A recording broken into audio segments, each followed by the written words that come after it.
Hello dear students of class 11th। आज हम लोग जो हमारा सेल वाली जो यूनिट चल रही है उसमें 3 चैप्टर हैं। उनमें हमारा एक चैप्टर कंप्लीट हो चुका है, वो है सेल की स्ट्रक्चर, मतलब कोशिका की संरचना। अब हम लोग इसी चैप्टर में, इसी यूनिट में, मतलब टोटल 3 चैप्टर, एक हमारा कंप्लीट हो चुका है और इस प्रीवियस चैप्टर से रिलेटेड क्या क्या इम्पोर्टेंट क्वेश्चन है वो मैं आपको एक बार और सारे इम्पोर्टेंट बता रहा हूँ। ठीक है ना, ध्यान से इन प्रश्न को नोट कर लेना और इनके आंसर मैं आपको अपने जो पुराने जितने भी वीडियो हैं इनमें आपको समझा चुका हूँ। इस यूनिट मतलब जो कोशिका वाला जो पहला चैप्टर था, कोशिका जीवन की आधारभूत इकाई, cell as the fundamental unit of life. इसमें जो सबसे पहला और सबसे महत्वपूर्ण प्रश्न जो है वो है आपका प्रोकैरियोटिक तथा यूकैरियोटिक संरचना में, कोशिका की संरचना में प्रमुख अंतर, मतलब difference between prokaryotic and eukaryotic cell. फिर सेकंड इंपॉर्टेंट क्वेश्चन है आपका पादप कोशिका तथा जंतु कोशिका की संरचना में प्रमुख अंतर, important difference between plant cell and animal cell. तीसरा इंपॉर्टेंट क्वेश्चन है आपका कोशिका सिद्धांत क्या है, व्हाट इज सेल थ्योरी, इसके प्रमुख बिंदुओं को समझाइए, एक्सप्लेन इट्स इंपॉर्टेंट पॉइंट्स। चौथा इंपॉर्टेंट क्वेश्चन है आपका केंद्रक की संरचना और उसके कार्य समझाइए, explain the structure and functions of nucleus. फिर उसके बाद प्लाज्मा मेम्ब्रेन की संरचना का fluid mosaic model of plasma membrane structure. फिर आपके दो दो नंबर में जो छोटे छोटे क्वेश्चन हैं उसमें आपके सेंट्रियोल, गाल्जी बॉडी, एंडोप्लाज्मिक रेटिकुलम, इनके कार्य, मतलब functions of गाल्जी body, endoplasmic reticulum and centriole. उसके बाद आपका जो अगला क्वेश्चन इंपॉर्टेंट है, वो अगला इंपॉर्टेंट क्वेश्चन है आपका लाइसोसोम को कोशिका की आत्महत्या की थैली क्यों कहते हैं, why lysosome is called as suicidal bag of the cell. और प्लांट सेल और एनिमल सेल का diagram, structure of plant cell and animal cell. ये सारे चीज़ें हम लोग इस पूरे अपने एक वीक में जो जितने भी मैंने आपको अपने वीडियो डाले हैं उन सब में आपको एक सारे क्वेश्चन आपके कवर हो जाएंगे। ठीक है, यदि कोई चीज़ छूट गई होगी इस चैप्टर में तो हम बीच में भी उसको डिस्कस करेंगे। तो आज हमारा एक नया चैप्टर स्टार्ट कर रहे हैं हम लोग, इसमें वो है आपका जैव अणु, बायोमॉलिक्यूल्स। बायोमॉलिक्यूल्स या जैव अणु जो हैं आपके, ये आप लोग जितने भी 12th के बच्चे हैं वो 12th के बच्चे भी इसको वीडियो को देखें। क्यों? क्योंकि ये आपको 12th में केमिस्ट्री में है, ठीक है ना, तो इसलिए आप लोग इसको 11th और 12th दोनों क्लास के बच्चों के लिए ये काफ़ी उपयोगी साबित होगा। तो हमारे जो बायोमॉलिक्यूल्स हैं, बायोमॉलिक्यूल्स मतलब जैव अणु, ये बायोमॉलिक्यूल्स कौन कौन से होते हैं, सबसे पहले मैं आपको इनके बारे में एक शार्ट में समझा देता हूँ। बायोमॉलिक्यूल्स में आपके प्रोटीन्स हैं, कार्बोहाइड्रेट्स हैं, लिपिड्स हैं, न्यूक्लिक एसिड हैं, हार्मोन्स हैं, एंजाइम्स हैं, विटामिन्स हैं, मिनरल्स हैं और वाटर है। ये सारे बायोमॉलिक्यूल्स या जैव अणु होते हैं जो हमारी बॉडी के अंदर, हमारे शरीर के अंदर, हमारे सेल के अंदर प्रेजेंट होते हैं। इन बायोमॉलिक्यूल्स में सभी का अपना एक, हमारी सेल के अंदर, हमारी बॉडी की ऑर्गेनाइजेशन के लिए, हमारी बॉडी की प्रॉपर फंक्शनिंग के लिए इनका महत्व है। ये जो बायोमॉलिक्यूल्स होते हैं, इन बायोमॉलिक्यूल्स की स्टडी को, मतलब इन जैव अणुओं के अध्ययन को बायोकेमिस्ट्री या जैव रसायन कहते हैं। ठीक है, मतलब बायोलॉजी की यह एक इंटरडिसिप्लिनरी ब्रांच है, मतलब जीव विज्ञान की अंतर विषयक शाखा है, जिसमें जीव विज्ञान को हमने केमिस्ट्री से जोड़ा है। मतलब बायोलॉजी केमिस्ट्री से जुड़ी, इसलिए इसको बोलते हैं बायोकेमिस्ट्री या जैव रसायन। तो ये बायोकेमिस्ट्री का चैप्टर है जो कि केमिस्ट्री में भी 12th क्लास में है। तो ये सारे जो बायोमॉलिक्यूल्स है, जो सारे जितने भी मौलिक जैव अणु हैं, इन सबको हम एक एक करके पढ़ेंगे। इनमें से एक आप पढ़ चुके हो, वो कौन सा पढ़ चुके हो आप लोग? वो है आपका न्यूक्लिक एसिड। न्यूक्लिक एसिड जो कि दो टाइप के होते हैं, डीएनए और आरएनए, वो हम लोग प्रीवियस वीडियो के अंदर पढ़ चुके हैं, तो उसको हम लोग अब डबल से डिस्कस नहीं करेंगे। न्यूक्लिक एसिड मतलब डीएनए और RNA, deoxy ribo nucleic acid और ribo nucleic acid. Ribo nucleic acid जो होता है वो अभी आज, मतलब मैंने पहले भी बताया था आपको, 3 टाइप के होते हैं, आरआरएनए, एमआरएनए और टीआरएनए। और डीएनए और आरएनए में क्या बेसिक डिफरेंस है, उनकी स्ट्रक्चर कैसी होती है, उनके कंपोनेंट्स क्या क्या होते हैं, ये हम लोग उसके उन वीडियो में समझ चुके हैं। तो न्यूक्लिक एसिड हम लोग अब नहीं पढ़ेंगे, मतलब नाभिकीय अम्ल जो कि 2 प्रकार के होते हैं, डीएनए और आरएनए, वो हम लोग ऑलरेडी पढ़ चुके हैं। अब हम इसमें जो हमारे पास क्या क्या बचे, अब आपको मिनरल्स और वाटर के बारे में आपको नहीं है, विटामिन के बारे में भी नहीं है। विटामिन आप लोग छोटी कक्षा में पढ़ चुके हैं, विटामिन जो है, बट आपको विटामिन के बारे में एक कॉमन आइडिया होना चाहिए, क्योंकि विटामिन से ऐसा बायोमॉलिक्यूल से जो जिससे रिलेटेड क्वेश्चन आपके कॉम्पिटिटिव एग्जाम जो दूसरी प्रतियोगी परीक्षाएं होती है, जैसे भले आप डॉक्टर ना बनो, अगर आप पुलिस की भर्ती परीक्षा दोगे, पटवारी की भर्ती परीक्षा दोगे, या मान के चलो और कोई सी भी एग्जाम XYZ दोगे जिससे आपकी जॉब लगेगी, उन सब एग्जामिनेशन के अंदर इन विटामिन से रिलेटेड क्वेश्चन आते हैं।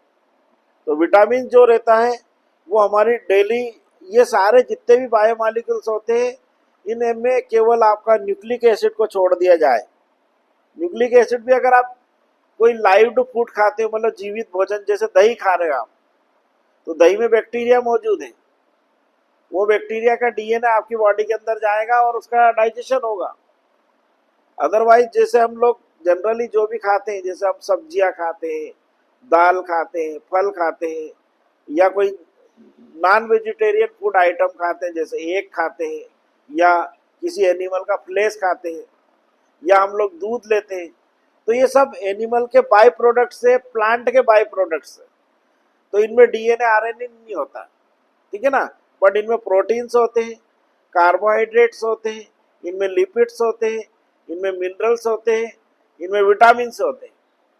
तो जो विटामिन होते हैं ना, वो विटामिन जो शब्द है, कि अगर आपसे कोई पूछे कि विटामिन ये शब्द किसने दिया, मतलब पोषक पदार्थों के लिए विटामिन शब्द का यूज किसने किया, तो विटामिन शब्द का यूज किया था फंक नामक साइंटिस्ट ने, और उन्होंने बताया था कि vitamin are the important nutritive substance of our body, मतलब विटामिन हमारे शरीर के इम्पोर्टेंट पोषक पदार्थ होते हैं जो हमारे शरीर की ग्रोथ और डेवलपमेंट के लिए आवश्यक होते हैं, which are essential for our growth and development, as well as they also regulate our metabolic activities, और हमारी उपापचय क्रियाओं के लिए भी यह आवश्यक होते हैं। जितने भी विटामिन जो हम लोग कंज्यूम करते हैं, जो लोग हम लोग उनको भोज्य पदार्थ से ग्रहण करते हैं, उनको साइंटिस्ट लोगों ने 2 कैटेगरी में बांटा है। एक होते वसा में घुलनशील विटामिन और एक होते जल में घुलनशील विटामिन। वसा घुलनशील विटामिन मतलब फैट सॉल्युबल विटामिन और वाटर सॉल्युबल विटामिन। जो वसा में घुलनशील विटामिन होते हैं वो 4 होते हैं, vitamin A, vitamin D, vitamin E और विटामिन के। और फैट सॉल्युबल जो विटामिन होते हैं, जो वसा में घुलनशील विटामिन होते हैं, वो आपका विटामिन बी कॉम्प्लेक्स, उस बी कॉम्प्लेक्स में टोटल 7-8 विटामिन आ जाते हैं, vitamin B1, B2, B3, B5, B6, B9 और B12। ये तो बी के ही हो गए, इसलिए बी कॉम्प्लेक्स बोलते हैं इसको। और विटामिन सी और एक होता है विटामिन पी, ठीक है ना। इतने सारे विटामिन ये हमारे वाटर सॉल्युबल होते हैं, मतलब ये जल में घुलनशील होते हैं, मतलब इनको हमारी बॉडी वाटर के साथ एब्जॉर्ब करती है। और फैट सॉल्युबल का मतलब होता है कि इनको हमारी बॉडी फैट्स मॉलिक्यूल के साथ एब्जॉर्ब करती है। और ये दोनों ही विटामिन हमारी बॉडी के लिए बहुत इंपॉर्टेंट होते हैं। आप लोगों ने बहुत छोटी कक्षाओं में पढ़ा होगा रतौंधी बीमारी के बारे में, नाइट ब्लाइंडनेस, ठीक है ना। तो रतौंधी बीमारी जो रहती है वो विटामिन ए की कमी से होती है। आप लोगों ने छोटी कक्षा में पढ़ा होगा रिकेट्स, जो रिकेट्स होता है वो विटामिन डी की कमी से होता है ना। अब ये दो तो आपने बहुत छोटी क्लास में पढ़ा है। इसी प्रकार से एक बीमारी पढ़ी होगी ना आपने, स्कर्वी, जो हमारे दांतों के मसूड़े या गम से रिलेटेड बीमारी होती है, ये विटामिन सी की कमी से होती है। अब अपने दिमाग में प्रश्न खड़ा होता है कि ये इनको ये ए बी सी ई के ये नाम क्यों दिए। ये नाम एक्चुअल में क्या होता है, ये विटामिन ए कुछ भी नहीं है, मतलब विटामिन ए है ही नहीं कुछ भी। विटामिन ऐसा कोई विटामिन ए के नाम से कोई विटामिन ना तो फूड में रहता है ना किसी न्यूट्रिएंट में रहता है। उसका नाम होता है विटामिन ए का रेटिनॉल केमिकल नेम। वो तो क्या है, इसलिए इनके अल्फाबेटिकली उन्होंने साइंटिस्ट लोगों ने इनको बता दिया ताकि एक आम व्यक्ति को, एक जो जनरल पर्सन है जिसने कभी ये साइंस ही नहीं पढ़ा,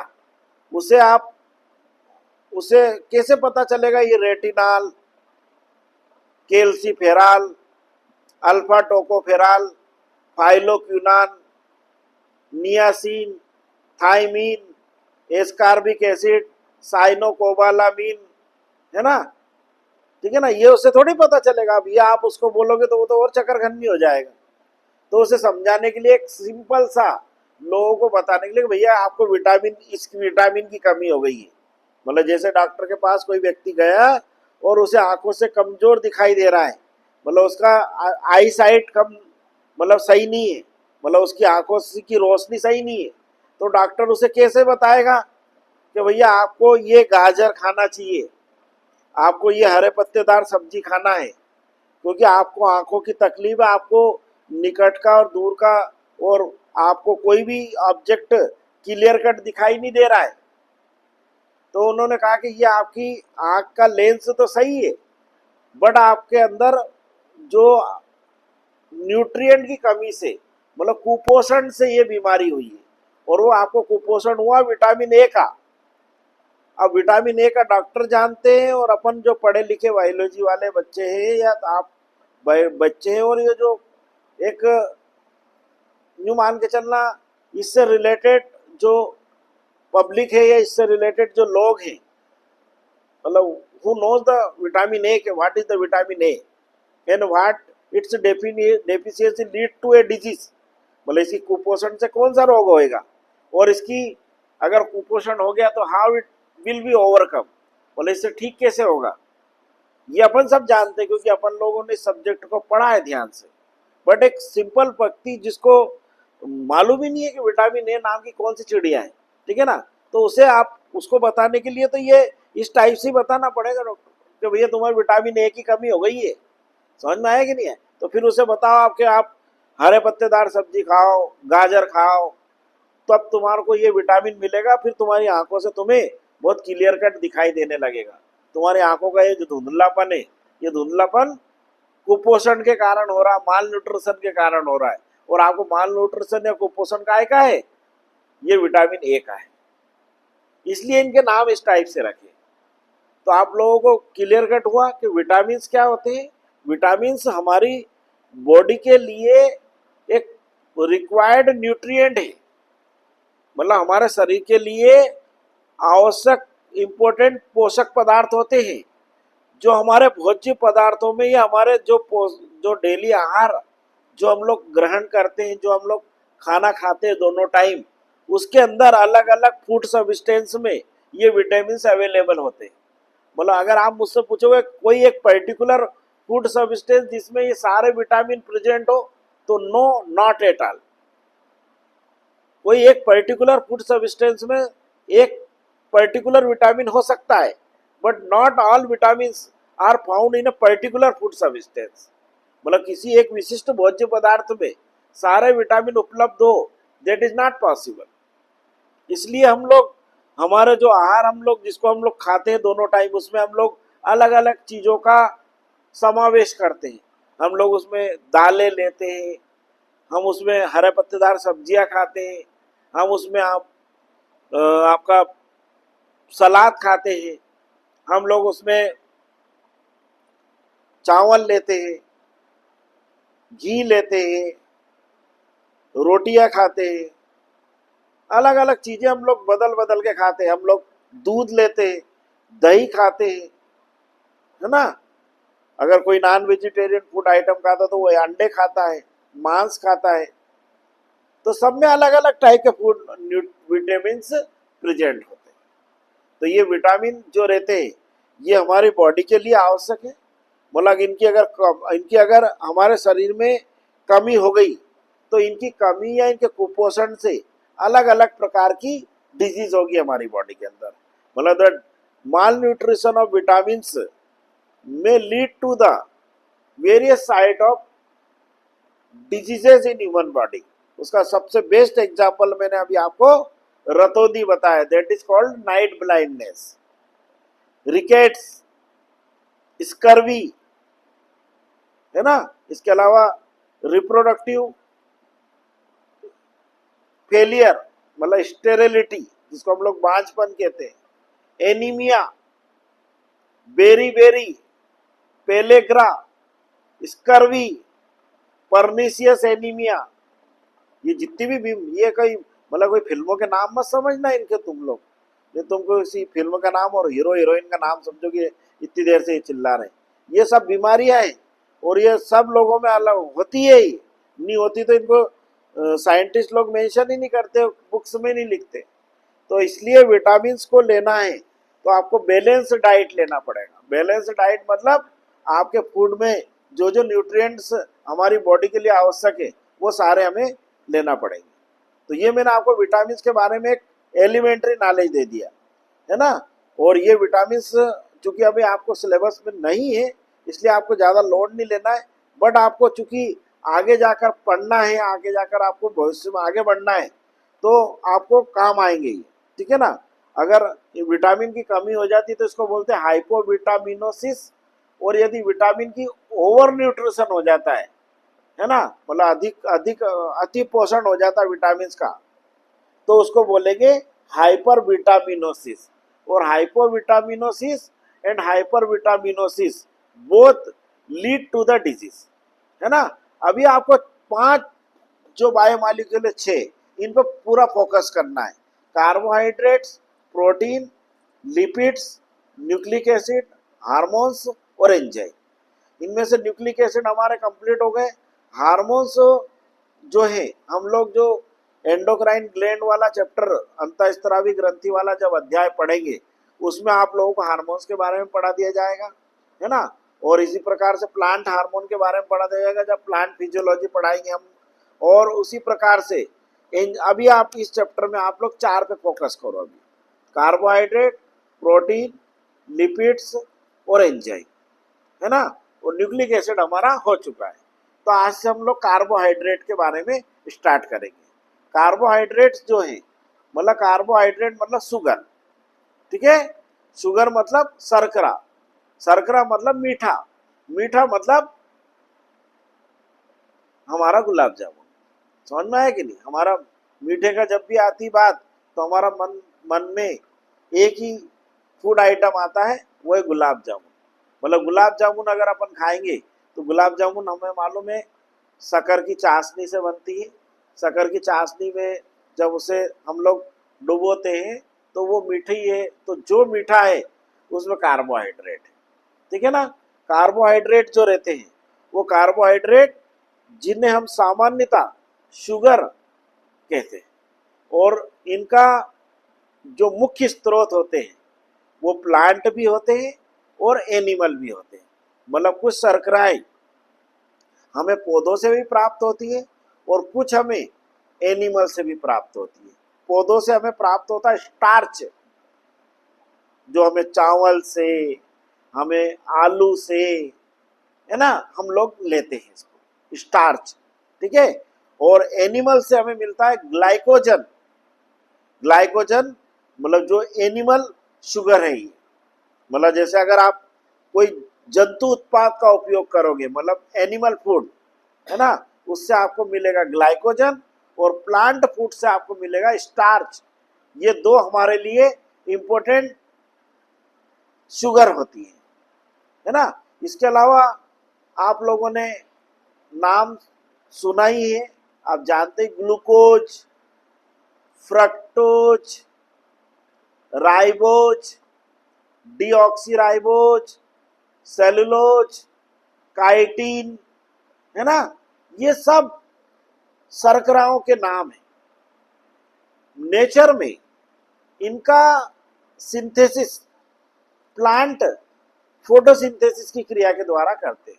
आप सभी को मालूम है कि जब दिन के समय प्रकाश संश्लेषण की क्रिया होती है, when the during the daytime the process of photosynthesis occur, तो प्लांट सनलाइट की प्रेजेंस में, मतलब सूर्य के प्रकाश की उपस्थिति में, वाटर, कार्बन डाइऑक्साइड और क्लोरोफिल की मदद से अपना फूड का निर्माण करते हैं, और वो फूड उनके अंदर ग्लूकोज के रूप में या स्टार्च के रूप में संश्लेषित होता है, और उनके अलग अलग फूड आइटम के रूप में स्टोर होता है। किसी प्लांट में ये फलों में हो जाता है, किसी में ये बीजों में हो जाता है, किसी में ये जड़ों में हो जाता है, किसी में ये तने में हो जाता है, किसी में ये पत्ती में हो जाता है।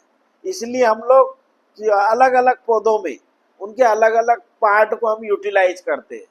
फॉर एग्जाम्पल, आम में हम लोग उसके फल खाते हैं, है ना।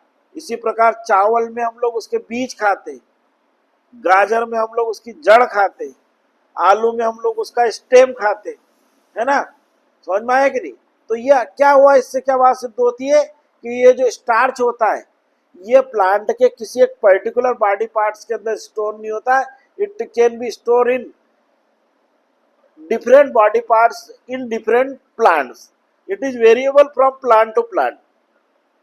किसी पौधे में भोजन जो रहता है वो जड़ में संचित होता है, जैसे गाजर, मूली। किसी प्लांट में भोजन जो रहता है वो तने में संचित होता है, स्टेम में, जैसे पोटैटो, आलू। किसी प्लांट में ये फलों में संचित होता है, फ्रूट्स में होता है, जैसे मैंगो, पपाया, ठीक है ना, एप्पल। किसी में ये तने में हो जाता है, जड़ में हो गया, फलों में हो गया। किसी में बीजों में होता है, जैसे आपका गेहूं है, आपका चावल है। किसी में ये पत्तियों में भी रहते हैं स्टोर, बहुत सारे प्लांट के अपन पत्तियां यूज करते हैं, जैसे आपका पालक है, मेथी है ना। समझ में आया कि नहीं। तो ये हमारा अलग अलग बॉडी पार्ट्स। कार्बोहाइड्रेट्स मैंने सिंपल सी भाषा में आपको दिया, शुगर मतलब शर्करा, मतलब the food which is generally sweet in taste, मतलब वो भोज्य पदार्थ जो खाने में हमें मीठा लगता है, उसमें कार्बोहाइड्रेट है। एक चीज आप लोग दिमाग के अंदर गांठ बांध के फिट कर लो कि जो चीज आपको खाने में मीठी लगे वो उसमें कार्बोहाइड्रेट है। ये फाइनल ट्रूथ है इसमें, मतलब मीठी वही लगेगी जो शुगर है, जिसमें कार्बोहाइड्रेट, ठीक है। और ये जो कार्बोहाइड्रेट्स होते हैं, इन कार्बोहाइड्रेट्स को 3 कैटेगरी में बांटा गया है, 3 क्लास में या 3 वर्गों में बांटा गया है। एक होते मोनोसेकेराइड, एक होते ओलिगोसेकेराइड, और एक होते पॉलीसेकेराइड। मतलब मोनोसेकेराइड शुगर, ओलिगोसेकेराइड शुगर और पॉलीसेकेराइड शुगर, है ना। इनसे रिलेटेड जो क्वेश्चन आता है परीक्षा के अंदर, वो क्वेश्चन ऐसा आता है, कार्बोहाइड्रेट्स क्या है, इनके प्रकार का वर्णन कीजिए। What is carbohydrate, right there classification with example, ठीक है। ये क्वेश्चन परीक्षा के अंदर 11th क्लास में भी आता है और 12th क्लास में केमिस्ट्री में आता है। तो ये आप लोग जो मैं पढ़ा रहा हूँ स्पेशली 11th क्लास के बच्चे, इसको आप लोग है ना हमेशा के लिए याद करना। मतलब आपको इस साल याद हो जाए तो इसको गर्मी तक और अगले साल और जब तक आपका कहीं एग्जाम में चयन नहीं हो जाए जब तक याद करना, क्योंकि ये बहुत ही इंपॉर्टेंट है, ठीक है ना। और बार बार आते हैं ये, बार बार, मतलब जब भी कहीं आप पढ़ोगे कोई सी भी चीज पढ़ोगे बायोलॉजी में, वहां पे कार्बोहाइड्रेट से रिलेटेड कुछ ना कुछ मैटर जरूर आ जाता है। तो ये कार्बोहाइड्रेट का जो क्वेश्चन मैंने अभी आपको बताया, कार्बोहाइड्रेट्स क्या है, इनके इनके विभिन्न वर्गों के या इनको कितने वर्गों में बांटा गया है, प्रत्येक का उदाहरण सहित वर्णन कीजिए। या कभी कभी अगर ऐसा प्रश्न नहीं आता बड़ा, तो छोटा क्वेश्चन आ जाता है, कार्बोहाइड्रेट्स के कार्य लिखिए, right the functions of carbohydrate. ये तो इतना सरल प्रश्न है कि लगभग अगर अभी आपको इतनी देर में मैंने कार्बोहाइड्रेट के बारे में जो भी समझाया उसके बेसिस पर आप स्वयं से लिख सकते हो। बट मैंने कहा ना कि due to the lack of guidance, मतलब मार्गदर्शन के अभाव में बहुत बार चीजें हमें याद होती है बट हम उनको प्रॉपर वे में उनका डिस्क्रिप्शन या उनका वर्णन नहीं कर पाते, ठीक है ना। तो ये दो क्वेश्चन कार्बोहाइड्रेट से रिलेटेड परीक्षा के अंदर आएंगे। पहला क्वेश्चन मैंने बताया कार्बोहाइड्रेट्स क्या है, इनकी क्लास, इनके वर्गीकरण को, दूसरा इनके कार्य क्या है, ठीक है ना। ये दोनों क्वेश्चन हम लोग कल पढ़ेंगे, ठीक है ना।